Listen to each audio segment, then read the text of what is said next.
당신은 고백으로 모든 존재하신 분이십니다. 그렇습니다.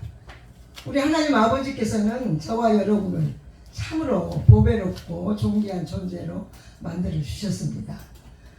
신명기 26장 18절에 보면 여호와께서도 네게 말씀하신 대로 오늘날 너를 보배로운 복성으로 인정하시고 또 그 모든 명령을 지키게 하리라 확언하셨은지라고 말씀하셨고 또 뿐만 아니라 율법 611번째 법으로 정해 놓으셨습니다. 사랑하는 여러분, 우리가 사람에게 인정을 받아도 기쁘고 즐거운데 하물며 천지 만물을 창조하신 창조주 하나님께서 우리를 인정하시고 변개할 수 없도록 법으로 정해 놓으셨다는 사실이 얼마나 놀랍고 감사한 일인지 말로 표현할 수가 없습니다. 저는 이 시간 깨달은 5마디 말씀이라는 주제를 가지고 말씀을 선포하고자 합니다. 우리 다 같이 오늘 본문 말씀인 창세기 1장 1절 말씀을 같이 합독하시겠습니다. 태초에 하나님이 천지를 창조하시니라. 태초에 하나님이 천지를 창조하시니라. 이 5마디가 바로 깨달은 5마디 말씀입니다. 또한 이 5마디 말씀을 뻥 하고 터뜨리면 바로 모세오경이 됩니다. 창세기, 출애굽기, 레위기, 민수기, 신명기죠. 고린도전서 14장 19절을 보면 그러므로 교회에서 네가 남을 가르치기 위하여 깨달은 마음으로 5마디 말을 하는 것이 1만 마디 방언으로 말하는 것보다 나으니라고 사도 바울께서는 고린도 교회 교인들에게 보내는 첫 번째 서신에서 율법, 즉 말씀의 중요성, 그 무엇보다도 말씀의 우선순위를 강조하고 있음을 볼 수 있습니다. 율법은 히브리어로 토라에서 온 말로 교훈이라는 뜻인데 보통 십계명을 중심으로 한 모세오경을 가리키나 때로는 구약성서 전체를 가리키기도 합니다.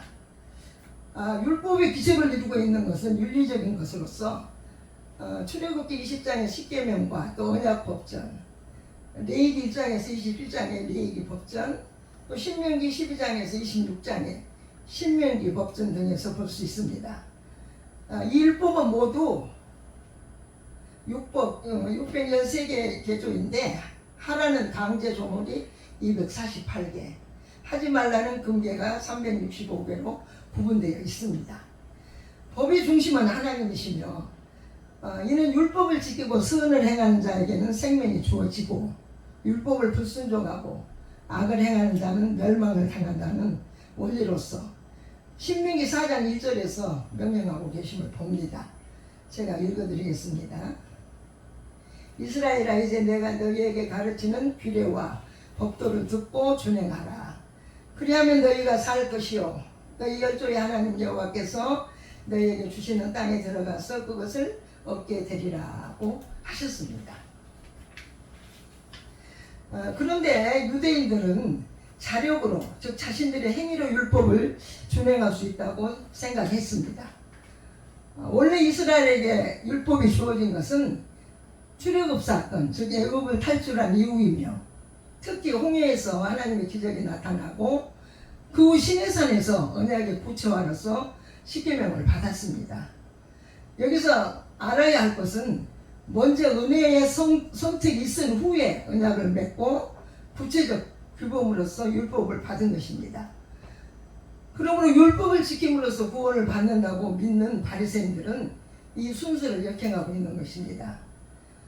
인간에게 거룩하게 살 것을 명하는 율법이라면 인간을 거룩하게 하는 약속을 내포하고 있어야 할 것입니다. 율법은 우리로 하여금 죄를 깨닫게 합니다.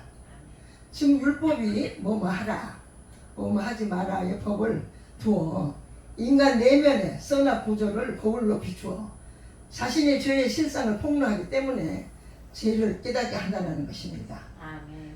구약에서 이미 예레미야 선지자가 말씀하신 새 언약은 바로 예수 그리스도께서 십자가 위에서 피를 흘림으로써 즉 죽으심으로써 성취하신 것이 바로 예수 그리스도의 구속이 될 역사인 것입니다. 우리 예레미야 32장 31절 34절 말씀을 다 같이 찾아서 읽어보시겠습니까? 예레미야 31장 31절 34절 말씀입니다. 다 찾으셨죠? 다 같이 읽겠습니다.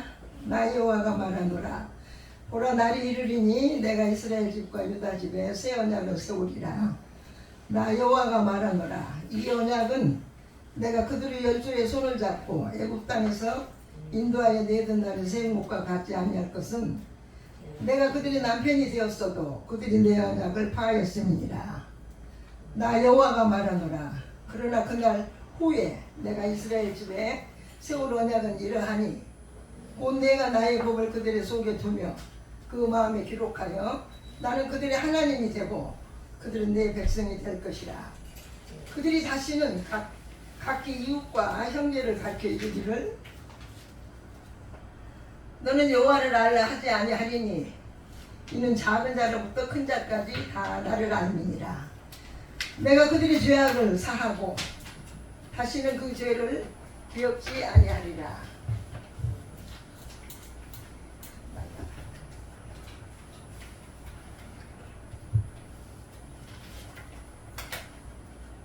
여호와의 말이니라. 이 말씀은 바로 십자가의 사건을 내포하고 있음을 볼 수 있습니다. 이와 같이 예레미야 선지자를 통하여 십자가를 통한 새 언약을 선포하고 계심을 우리나라에 되겠습니다. 그리고 신약에 와서는 예수 그리스도께서 친히 말씀이 육신이 되어 이 땅에 오셔서 마태복음 5장 17절에서 말씀하셨습니다. 내가 율법이나 선지자나 폐하러 온 줄로 생각지 말라. 폐하러 온 것이 아니요 완전케 하려 함이로라 하고 선포하셨고, 또 율법이 바로 하나님의 말씀임을 나타내셨습니다. 제가 말씀을 한 군데 더 보겠습니다. 마태복음 22장 37절에 보면 예수께서 가라사대 네 마음을 다하고 목숨을 다하고 뜻을 다하여 주 너희 하나님을 사랑하라 하셨으니 이것이 크고 첫째 되는 계명이요 또 둘째는 그와 같으니 네 이웃을 네 몸과 같이 사랑하라 하셨으니 이 두 계명이 온 율법과 선지자의 강령이라고 하셨습니다. 구약의 모세 5경의 율법 613개조를 하나님께서는 모세에게 십계명으로 두 돌판을 친히 쓰셔서 전해주셨고, 신약에 와서는 예수님께서 오셔서 율법 중에 어느 계명이 크니까 라고 예수님을 시험하여 묻는 율법사에게 예수님께서는 하나님 사랑과 이웃 사랑이 온 율법과 선지자의 대강령이라고 분명하게 말씀해 주셨습니다. 그리고 마지막으로 요한복음 13장 34절에서 새 계명을 너희에게 주노니 서로 사랑하라. 내가 너희를 사랑한 것 같이 너희도 서로 사랑하라는 한 계명으로 주셨습니다. 그 이유는 저와 여러분은 지금 한 계명으로 주셨습니다.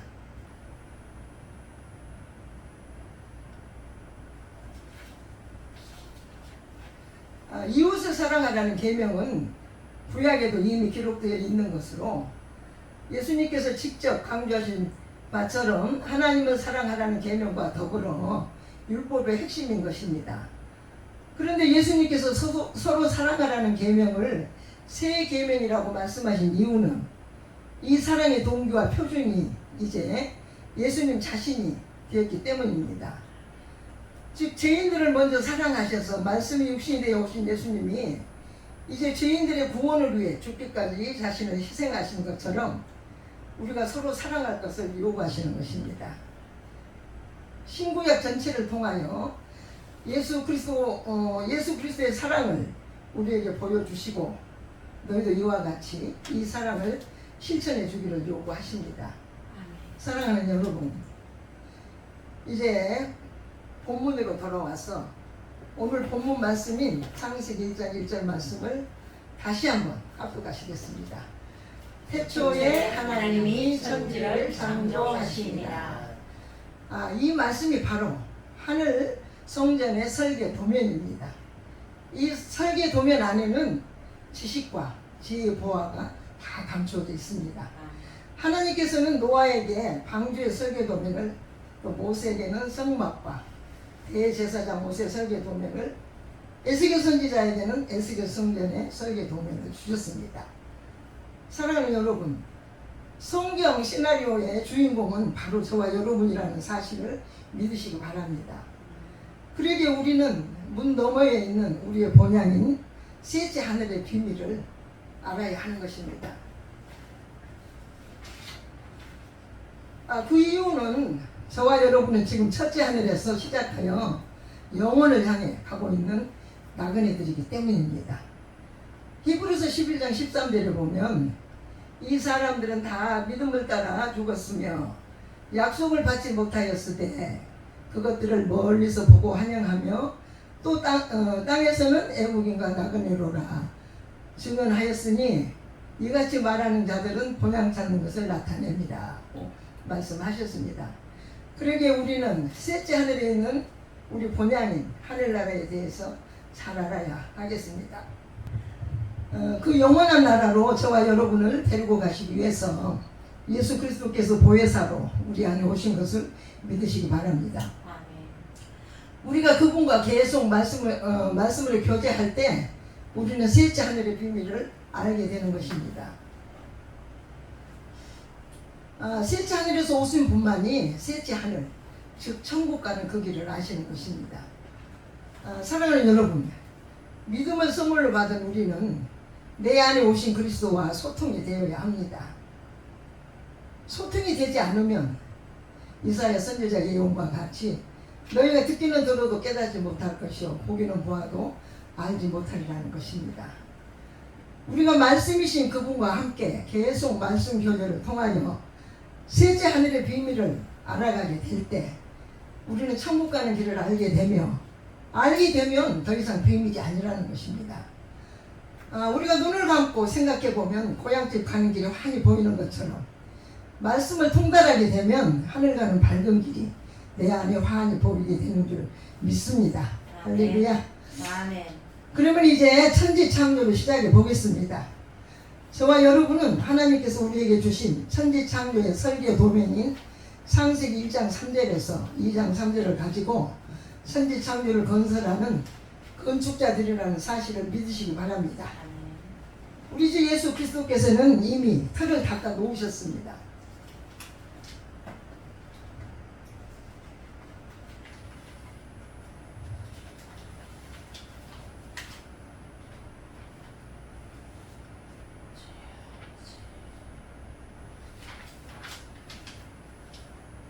고린도전서 3장 10절로 15절 말씀을 우리 같이 읽겠습니다. 고린도전서 3장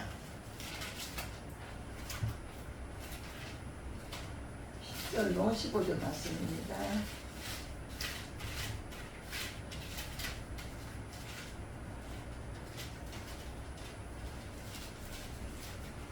다 같이 읽으시겠습니다.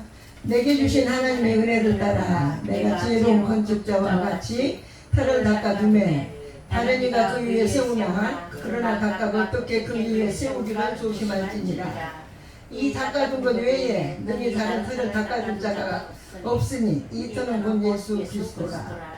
만일 누구든지 금이나 은이나 보석이나 나무나 풀이나 식으로 이 틀 위에 세우면 각각 공력이 나타날 터인데 그날이 공력을 밝히리니 이는 불로 나타내고 그 불이 각 사람의 공력이 어떠한 것을 시험할 것입니다. 만일 누구든지 그 위에 세운 공력이 그대로 있으면 상을 받고 누구든지 공력이 불타면 해를 받으리니 그러나 자기는 구원을 할 때 불 가운데서 얻을 것 같으니라고 하셨습니다. 그러면 이제 건축을 시작합니다. 여러분 다 같이 이 엄청난 천지창조에 참여하시게 되었습니다. 하나님께서는 하늘 셋을 만드셨습니다. 첫째 하늘, 둘째 하늘, 셋째 하늘, 둘째 하늘, 첫째 하늘입니다. 그리고 7 기둥을 세우셨습니다. 첫째 날, 둘째 날, 셋째 날, 넷째 날, 다섯째 날, 여섯째 날, 일곱째 날입니다. 이와 같이 먼저 뼈대를 세우시고 그 다음에 그 안에 필요한 것들을 채우십니다. 셋째 하늘은 하나님의 나라, 즉 영원입니다. 영계죠. 둘째 하늘은 우리가 눈으로 보는 하늘, 즉 궁창입니다. 궁창은 아무것도 없습니다. 우리가 보는 파란 하늘입니다. 이 궁창을 기준으로 셋째 하늘과 첫째 하늘이 구분되어 있습니다. 그런데 이 궁창에서 궁창 위의 물과 궁창 아래의 물이 나누어집니다. 즉 반은 영계, 즉 하늘나라이며 반은 육계, 즉 이 땅 우리가 사는 지구입니다. 궁창 위의 물은 물의 근원인 에덴 동산에서 흘러내려 네 강으로 갈라집니다. 첫째 강은 비손, 둘째 강은 기온, 셋째 강은 히데겔, 넷째 강은 유브라데 강으로 갈라져서 흘러내립니다. 그러면 먼저 궁창 위의 물에 대한 말씀을 찾아보겠습니다.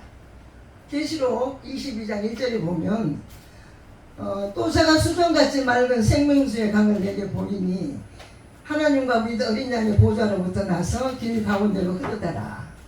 강 좌우에 생명나무가 있어 12가지 실과를 맺히되 달마다 그 실과를 맺히고 그 나무 잎사귀들은 만국을 소성하기 위하여 있더라.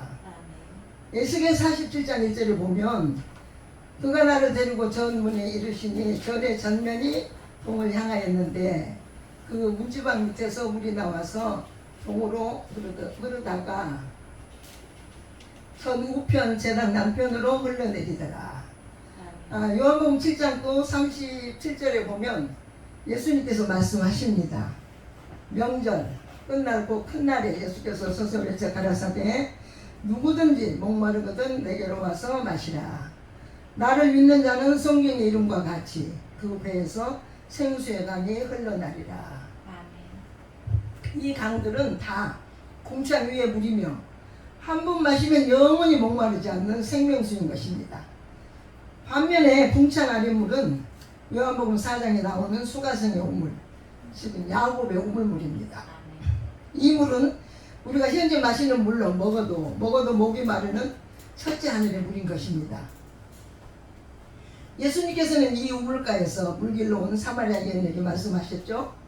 이 물을 먹는 자마다 다시 목마르려니와 내가 주는 물을 먹는 자는 영원히 목마르지 아니하리니 나의 주는 물은 그 속에서 영생하도록 솟아나는 샘물이 되리라 고 하셨습니다. 사랑하는 여러분, 이와 같이 궁창 위의 물은 한 번 마시면 영원히 목마르지 않는 하늘의 영생수인 동시에 궁창 아래 물은 먹어도 목이 마르는 샘물이라는 것입니다. 이제 일곱 기둥, 일곱 날에 대해서 말씀을 보겠습니다. 첫째 날입니다. 첫째 날은 창세기 1장 3절 5절입니다. 하나님이 가라사대 빛이 있으라 하시며 빛이 있었고 그 빛이 하나님 보시기에 좋았더라. 하나님의 빛과 어둠을 나누사 빛을 낮이라 칭하시고 어둠을 밤이라 칭하시니라. 저녁이 되며 아침이 되니 이는 첫째 날이니라. 여기서 우리가 잠깐 알고 넘어가야 할 것이 있는데 첫째 날 창조하신 빛은 셋째 하늘, 즉 영계의 빛으로서 첫째 빛과 두 번째 빛들로 구분이 됩니다. 빛은 다스리는 권세로서 하늘의 말씀으로 계신 예수 그리스도시며 하늘 셋을 다스리는 권세를 가지신 분이십니다. 빛들은 하늘나라의 천사들로서 즉 말씀드립니다. 이 천사들의 수가 천천만만이라는 것입니다. 우리가 쓰고 있는 아라비아 숫자로 기록해 볼 때 1하고 동그라미가 14개라는 것입니다. 참으로 셀 수 없을 만큼 많은 천사들을 만드셨습니다. 계시록 5장 11절에 보면 내가 또 보고 들으매 보좌와 생물들과 장로들을 둘러싼 많은 천사의 음성이 있으니 그 수가 만만이요 천천이라. 다니엘 7장 10절에 보면 불이 강처럼 흘러 그 앞에서 나오며 그에게 수종하는 자는 천천히요 그 앞에 시위하는 자는 만만이며 심판을 베푸는데 색들이 변호였더라. 또 시편 68편 17절에 보면 하나님의 병거가 천천히요 만만이라. 주께서 그 중에 계심이 신의 산 성소에 계심 같도다.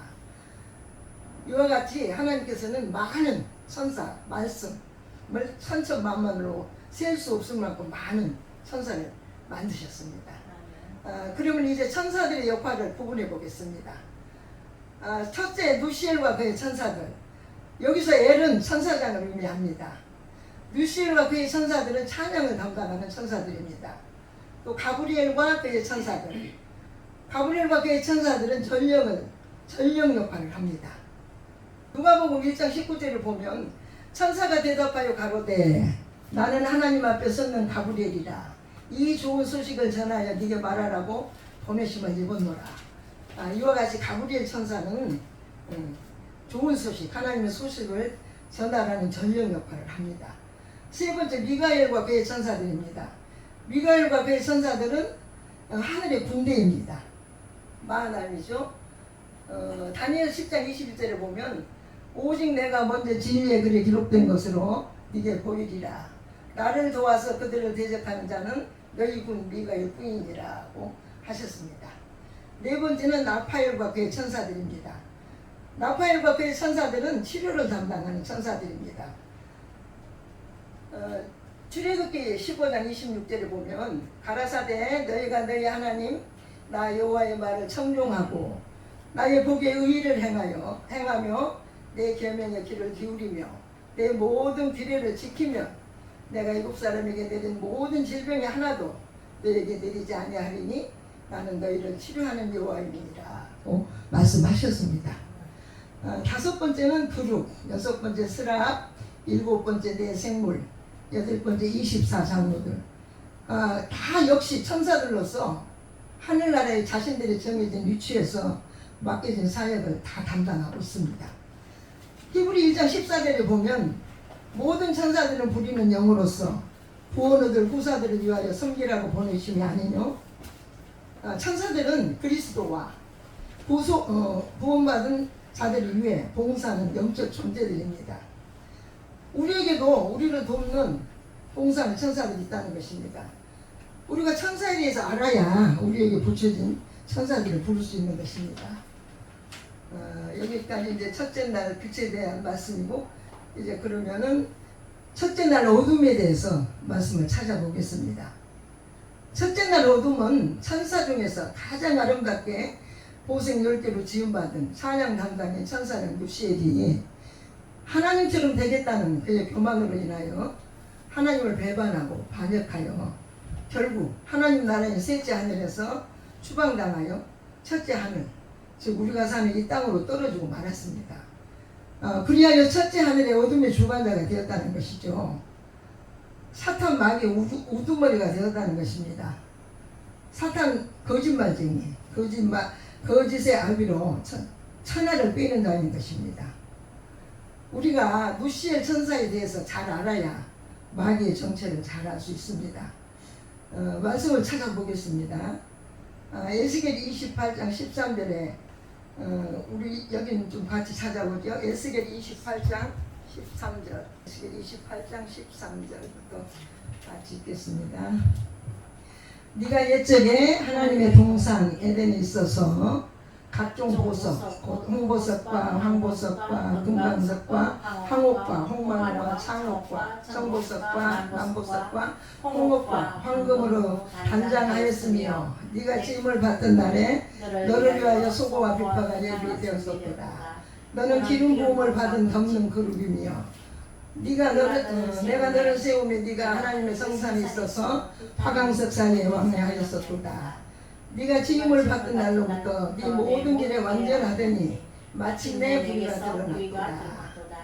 네 무역이 풍성함으로 네 가운데 강포가 가득하여 네가 범죄하였도다. 너 덮는 그룹아, 그러므로 내가 너를 더럽게 여겨 하나님의 산에서 쫓아내었고 화강석 사이에서 멸하였도다. 네가 아름다움으로 마음이 교만하였으며 네가 영화로움으로 네 지혜를 더럽혔으며 내가 너를 땅에 던져 내 왕 앞에 두어 그들의 구경거리가 되게 하였도다. 네. 누시엘에 대한 말씀이죠. 교만해가지고 자기가 하나님처럼 되려고. 근데 우리가 여기서 알아야 될 것은 누시엘은 보석 10개로 지음받았고 말씀을 통달했다는 것입니다. 사랑하는 여러분, 우리 하나님 아버지께서는 공의의 하나님이시며 공평하신 하나님이십니다.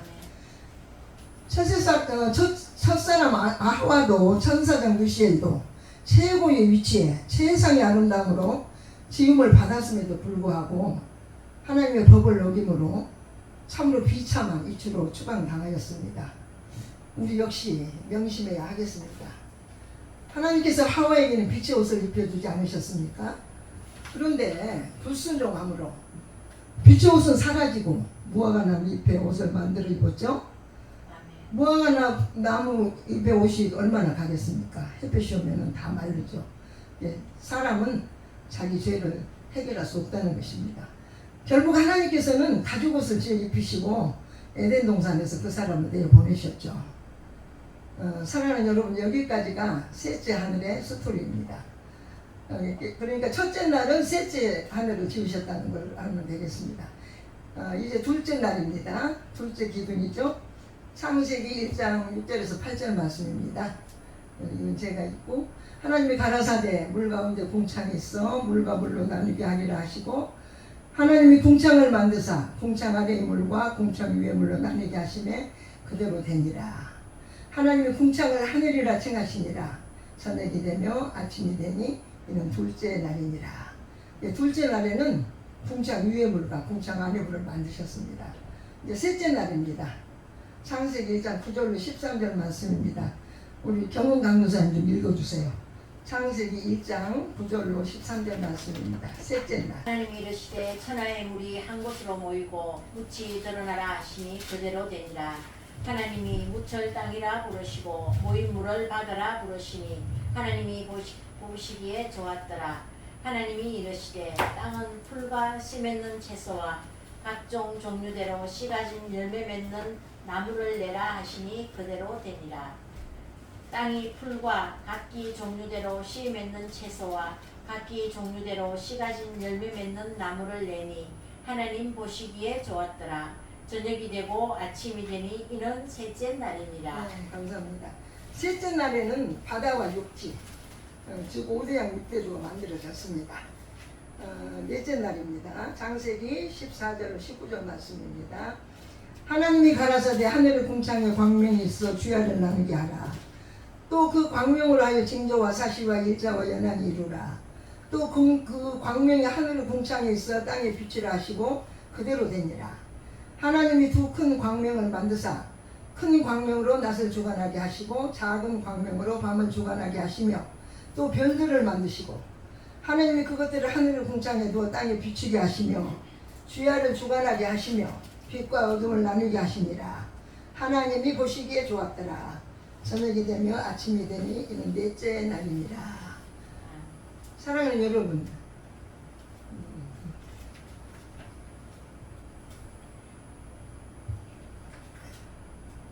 이렇게 넷째 날에는 해달별을 만드셨습니다. 그러니까 여기서 이게 넷째 날에 해달별 빛은 자연계의 빛이죠. 이걸 구분을 하셔야 됩니다. 첫째 날은 영계의 빛, 넷째 날은 자연계의 빛입니다. 여기서 큰 광명은 해로 낮을 주관하게 하시고 작은 광명은 달과 별로 밤을 주관하게 하셨습니다. 그 다음에 다섯째 날입니다. 하나님이 가라사대 물들은 생물을 번성케 하라. 땅 위 하늘의 궁창에는 새가 나르라 하시고 하나님의 큰 물고기와 물에서 번성하여 움직이는 모든 생물을 그 종류대로 날개 있는 모든 새를 그 종류대로 창조하시니 하나님이 보시기에 좋았더라.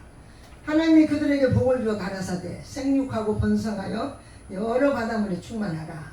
새들도 땅에 번성하라 하시니라. 저녁이 되며 아침이 되니 이는 다섯째 날이니라. 다섯째 날에는 공중의 새와 바다의 큰 물고기를 만드셨습니다. 여섯째 날입니다. 우리 예수 강사님 읽어주세요. 창세기 1장 24절로 31절입니다. 창세기 1장 24절로 31절. 여섯째 날. 하나님이 이르시되 땅의 생물을 그 종류대로 내되 가축과 기는 것과 땅의 짐승을 종류대로 내라 하시니 그대로 되니라. 하나님이 땅의 짐승을 그 종류대로 가축을 그 종류대로 땅에 기는 모든 것을 그 종류대로 만드시니 하나님이 보시기에 좋았더라. 하나님이 이르시되 우리의 형상을 따라 우리의 모양대로 우리가 사람을 만들고 그들로 바다의 물고기와 하늘의 새와 가축과 온 땅과 땅에 기는 모든 것을 다스리게 하자 하시고 하나님의 자기 형상 곧 하나님의 형상대로 사람을 창조하시되 남자와 여자를 창조하시고 하나님이 그들에게 복을 주시며 하나님이 그들에게 이르시되 생육하고 번성하여 땅에 충만하라 땅을 정복하라 바다의 물고기와 하늘의 새와 땅에 움직이는 모든 생물을 다스리라 하시니라. 하나님이 이르시되 내가 온 지면에 씨 맺는 모든 채소와 씨 가진 열매 맺는 모든 나무를 너희에게 주노니 너희의 먹을거리가 되리라. 또 땅의 모든 짐승과 하늘의 모든 새와 생명이 있어 땅에 기는 모든 것에게는 내가 모든 푸른 풀을 먹을거리로 주노라 하시니 그대로 되니라. 하나님이 지으신 그 모든 것을 보시니 보시기에 심히 좋았더라. 저녁이 되고 아침이 되니 이는 여섯째 날이니라. 네, 감사합니다.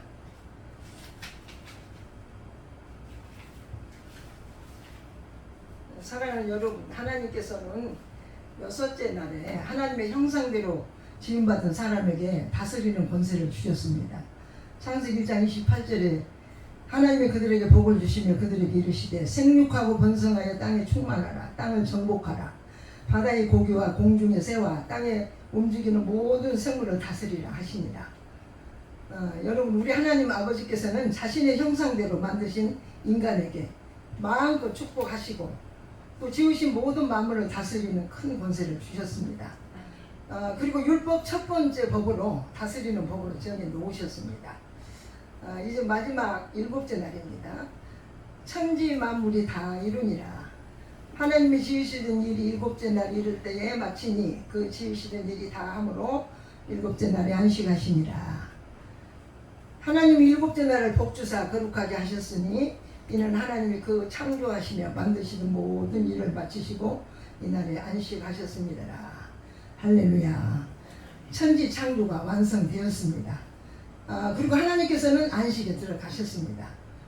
사랑하는 여러분, 하나님께서 하늘 셋과 일곱 기둥을 세우시고 천지 창조를 다 이루신 것과 같이 이 시간 저와 여러분도 하나님께서 주신 천지 창조의 설계 도면인 창세기 1장 3절에서 2장 3절의 설계 도면을 가지고 천지 창조를 다 끝냈습니다. 우리 하나님 아버지께 영광의 박수를 올려드리겠습니다. 감사합니다. 그리고 우리가 구분해야 할 것은 창세기 2장에 와서 여호와 하나님이 흙으로 사람을 지으시고 생기를 그 코에 불어넣으시니 사람이 생명이 된지라. 이 사람이 아담이며 아담은 하나님의 테스트에 100% 합격했습니다. 이와 같이 범죄 전에 아담은 오실자의 표상으로서 하나님의 생기를 받아 생명, 즉 하나님의 지혜를 받은 사람이었습니다. 물론 하늘셋을 다스리는 권세도 갖고 있었죠. 그러나 불순종의 범죄의 대가로 모든 것을 잃었습니다. 정죄되었습니다. 로마서 5장 14절에 보면 그러나 아담으로부터 모세까지 아담의 범죄와 같은 죄를 짓지 아니한 자들 위에도 사망의 왕노릇 하였나니 아담은 오실자의 표상이라고 하셨습니다. 표상이란 모형이란 뜻이죠. 아담과 그리스도는 인류에게 미친 영향이 있어서는 상반되지만 대표 원리라는 관점에서 보면 아담은 그리스도의 모형이라고 할 수 있습니다. 로마서 5장 15절에 보면 이 은사는 그 범죄와 같지 아니하니 곧 한 사람의 범죄로 인하여 많은 사람이 죽었은즉 더욱 하나님의 은혜와 또한 한 사람 예수 그리스도의 은혜로 말미암은 선물이 많은 사람에게 넘쳤으리라. 그런즉 한 범죄로 많은 사람이 정죄에 이른 것 같이 의의 한 행동으로 말미암아 많은 사람이 의롭다 하심을 받아 생명에 이르렀느니라. 사랑하는 여러분, 하나님께서는 심판보다 구원을 기뻐하시는 분이라는 사실은 성경 전체의 증언이요. 또한 이는 우리가 아직 죄인 되었을 때 하나님께서 우리를 구원하시기 위한 준비 조치를 취하신 사실에서 하나님의 사랑이 결정적으로 입증됨을 볼 수 있습니다. 로마서 5장 8절에 보면 우리가 아직 죄인 되었을 때에 그리스도께서 우리를 위하여 죽으심으로써 하나님께서 우리에 대한 자기의 사랑을 확증하셨느니라고 기록해 놓으셨습니다. 죄의 대표인 아담은 사망을 가져왔지만 의의 대표인 예수 그리스도께서는 구원을 더욱 풍성히 가져올 것을 보여주고 계신 것입니다. 이제 말씀을 마무리하겠습니다. 사랑하는 여러분, 우리는 우리의 잃어버린 우리의 형상을 회복해야 하겠습니다. 이 시간 주신 말씀 데살로니가전서 5장 23절 말씀을 읽어드리고 말씀을 마치겠습니다. 데살로니가전서 5장 23절 말씀입니다.